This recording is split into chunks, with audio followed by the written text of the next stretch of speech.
Ahmedabad plane हादसे की जांच में एविएशन एक्सपर्ट्स की टीम अब जुटेंगी। तो अहमदाबाद प्रशासन और गुजरात सरकार का फोकस प्लेन क्रैश के शिकार लोगों की पहचान करके उनके पार्थिव शवों को उनके परिवार वालों को सौंपने पर है। डीएनए प्रोफाइलिंग के आधार पर अब तक 125 डेड बॉडीज की पहचान हो गई है।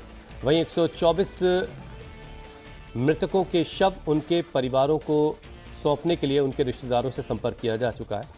अब तक 83 शव परिवार वालों को सौंपे गए हैं। डीएनए सैंपलिंग के लिए फॉरेंसिक लैब में एक्सपर्ट्स लगातार काम कर रहे हैं। डीएनए सैंपल मैच करने में कम से कम 72 घंटे का वक्त लग जाता है, लेकिन प्लेन क्रैश के शिकार हुए लोगों की बॉडीज इतनी बुरी तरह से जल गई है कि उनमें से डीएनए एक्सट्रैक्ट करना भी एक मुश्किल काम है और इसीलिए पूरे प्रोसेस में काफ़ी वक्त लग रहा है। हालांकि प्रशासन की कोशिश है कि जल्द से जल्द डीएनए प्रोफाइलिंग करके लोगों की डेड बॉडीज उनके परिवारों को सौंप दी जाए।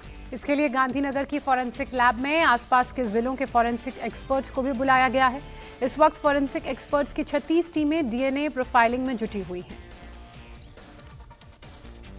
इस पर्टिकुलर केस की बात करें तो उसमें बॉडी जो है ज़्यादा जली हुई है, तो उस कंडीशन में बोन्स और या जो भी उसके सैंपल्स हैं उसको क्लीन करना और उसके बाद ही उसका प्रक्रिया आरंभ कर सकते हैं, इसलिए उसमें ज़्यादा समय जाता है। आप लोगों ने कोविड के दौरान आपने सुना होगा आरटीपीसीआर टेस्ट के बारे में, उसी तरह का आरटीपीसीआर एक इस जो आइसोलेट हुआ जो डीएनए का क्वांटिटी आया है उसमें चेक किया जाता है कि ये सफिशिएंट क्वांटिटी में है कि नहीं, और उसकी क्वालिटी जो हमें चाहिए परीक्षण के लिए आवश्यक क्वालिटी है कि नहीं वो चेक किया जाता है।